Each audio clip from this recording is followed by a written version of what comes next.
جماعت کی اہمیت اور سماع و اطاعت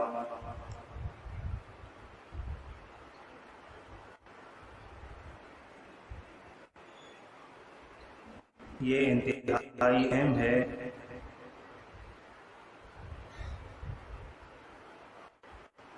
جماعت کو مضبوط کرنے کے لیے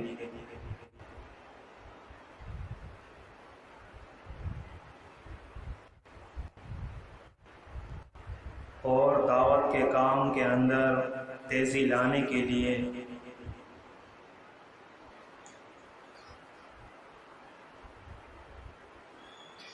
اس لیے احادیث کے اندر جماعت کے ساتھ منسلک رہنے اور سماع اور اطاعت کے حوالے سے کافی حدیثیں موجود ہیں۔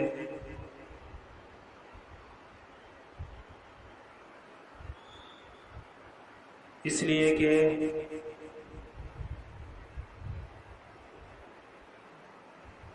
ہمارا دین اسلام اس کے اندر تفرقے کی گنجائش نہیں ہے، اور اللہ اور اس کے رسول نے ہمیں پابند کیا ہے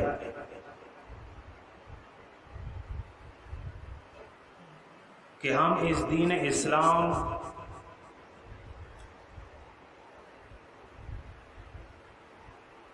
اور وہ جماعت جو اس دین اسلام کی تبلیغ کرتی ہے، خود اس کو مانتی ہے، عمل کرتی ہے، اس کے ساتھ ہم منسلک رہے۔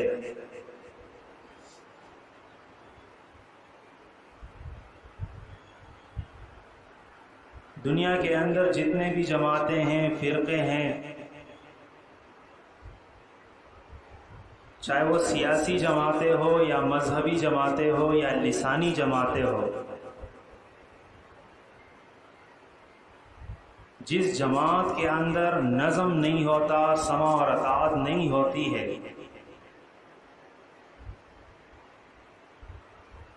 جس کے افراد وہ جماعت کی اہمیت سے واقف نہیں ہوتے ہیں،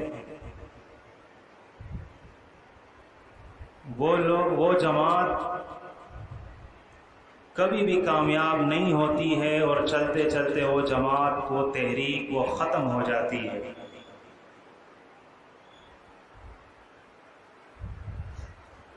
اس لیے ضروری ہے کہ ہم لوگ جو اپنے آپ کو مومن اور مسلم کہتے ہیں، ہم اس کی اہمیت کو سمجھیں کہ جماعت کی کیا اہمیت ہے، اور جماعت کے اندر امیر کی کیا اہمیت ہے، اور اس کے کیا احکامات حدیث کے اندر اور قرآن کے اندر بیان ہوئے ہیں۔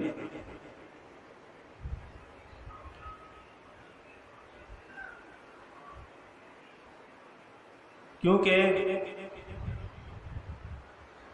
ایک مسلم ہونے کے ناطے ہم سب کو یہ معلوم ہونا چاہیے کہ ہمارے دین اسلام اس کی بنیاد ہی جماعت کے اوپر ہے، اور یہ میری بات نہیں بلکہ اللہ کے رسول صلی اللہ علیہ وسلم نے بیان فرمائی۔ حدیث کے اندر آتا ہے لا اسلام الا بجماعت، کہ جماعت کے بغیر وہ اسلام نہیں ہے۔ ایسا نہیں ہو سکتا ہے کہ ہر کوئی اپنے طریقے سے کام کرے، ہر شخص اپنی ایک تحریک بنائے۔ اس لیے جو آیت میں نے آپ کے سامنے تلاوت کی ہے، اس میں اللہ بیان فرماتا ہے ایمان والوں سے مخاطب ہو کر کہ وَاعْتَصِمُوا بِحَبْلِ اللَّهِ جَمِيعًا،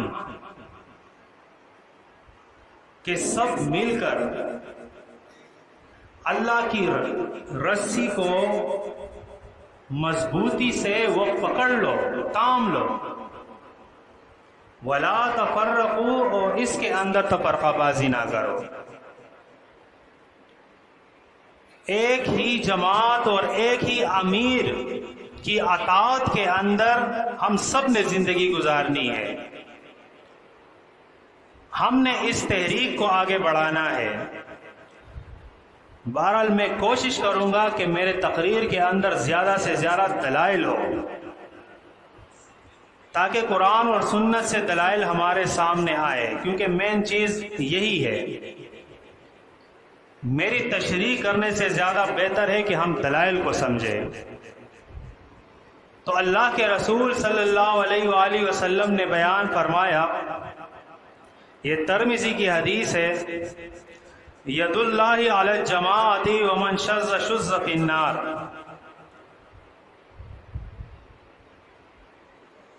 کہ جماعت کے اوپر وہ اللہ کا ہاتھ ہوتا ہے، جماعت کے اوپر اللہ کا ہاتھ ہوتا ہے.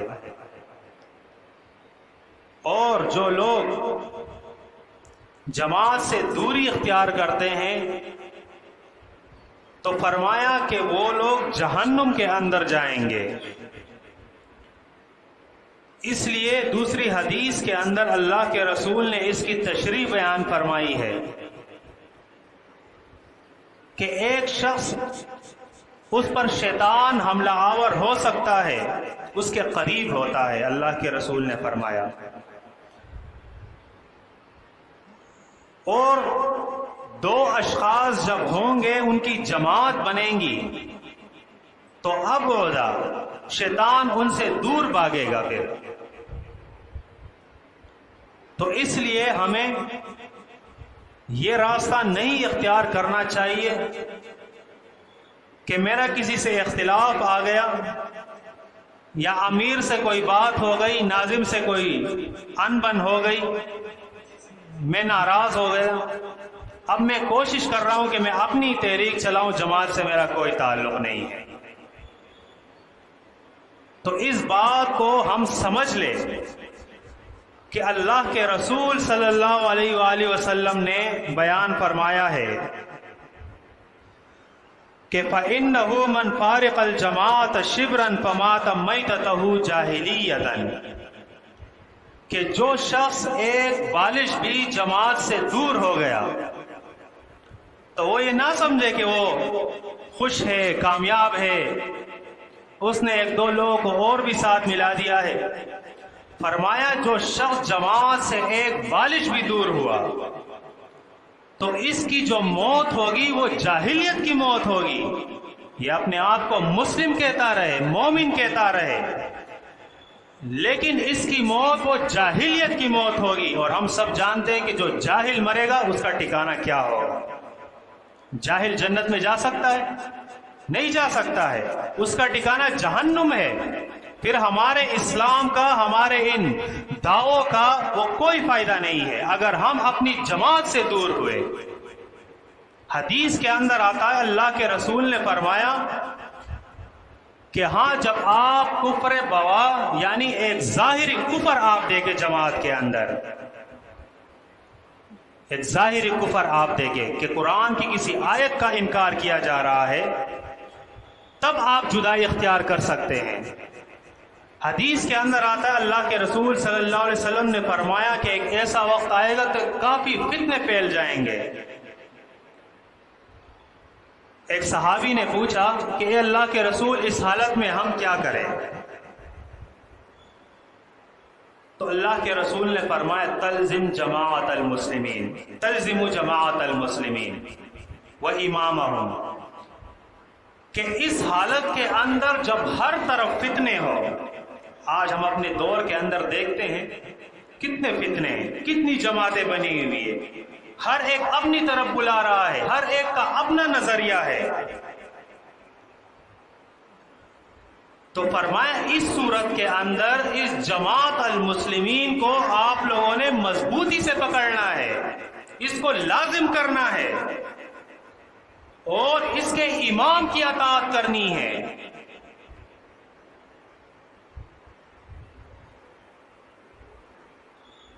فرمایا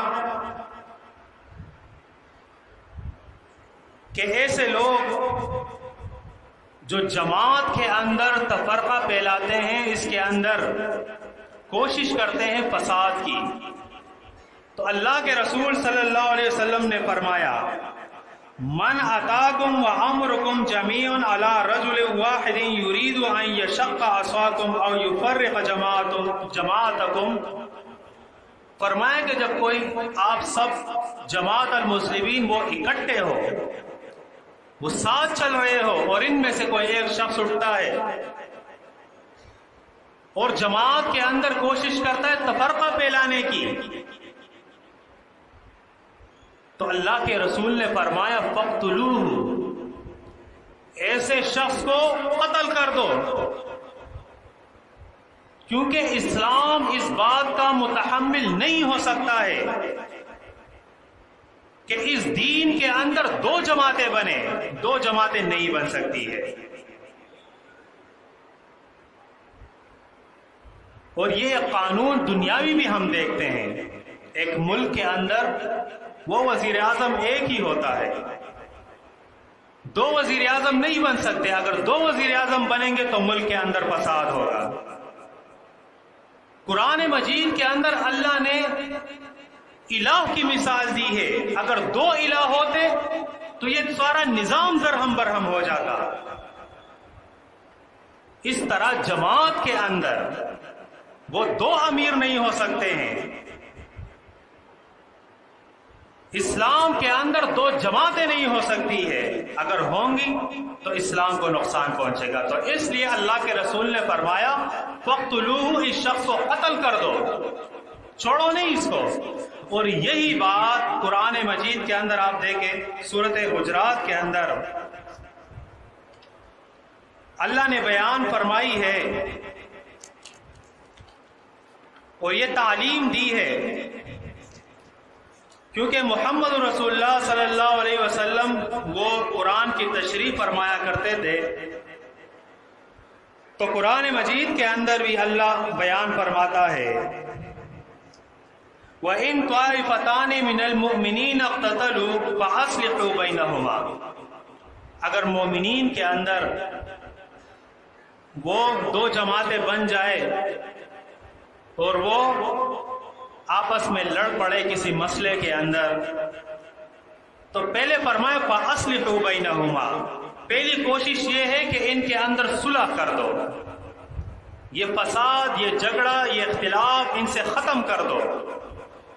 اگر نہیں ہوتا فَإِن بَغَتْ إِحْدَاهُمَا عَلَى الْأُخْرَى فَقَاتِلُوا الَّتِي تَبْغِي حَتَّى تَفِيَ إِلَى أَمْرِ اللَّهِ، فرمایا اگر ایسا نہیں ہوتا ہے اور وہ جماعت جو ناحق کے اوپر ہے، زیادتی کے اوپر ہے، تو فرمایا تم سارے ہو کے ان کے خلاف ہو جاؤ، حتیٰ تفیع الی امر اللہ، یہاں تک کہ وہ اللہ کے حکم کی طرف کیا ہو، پلٹ آئے۔ قرآن بھی ہمیں یہ بیان کرتا ہے۔ تو دیکھیں یہ قرآن کے دلائل ہے، یہ حدیث کے دلائل ہے، مومنین کو سمجھایا جا رہا ہے، اور قیامت تک یہ احکامات، یہ دلائل، یہ نصیحتیں ہمارے روبرو ہونی چاہیے، ہر مسلم کے روبرو ہونی چاہیے کہ یہ دین ہماری جاگیر نہیں ہے، اس دین کو جس رب نے نازل کیا ہے اس رب نے ہمیں کچھ احکامات بھی دیے ہیں، اگر اس رب کے ان احکامات کو ہم نہیں مانتے ہیں تو ہم مسلم نہیں ہیں، اس دین اسلام کو ہم نہیں مانتے ہیں، ہم تو اپنی منمانی کر رہے ہیں۔ امیر میری بات نہیں مان رہا ہے، جماعت سے نکل گیا، ناظم میری بات نہیں مان رہا ہے، جماعت سے اللہ حافظ ہو گیا، کسی ساتھی سے اختلاف آ گیا ہے، جھگڑا ہو گیا ہے، جماعت کو اللہ حافظ کہہ دیا ہے، کس کا نقصان ہے؟ حدیث میں نے بیان کی کس کا نقصان ہے؟ جاہلیت کی موت مرے گا یہ شخص، اپنا نقصان کرے گا۔ دنیا کے اندر اپنی انا کو یہ سامنے رکھتا ہے، اپنی ضد کو سامنے رکھتا ہے، یہی ضد اور اس کی انا یہ اس کو جہنم تک لے جائے گی، جہنم تک اس کو پہنچائے گی۔ اللہ کے رسول صلی اللہ علیہ وسلم نے فرمایا،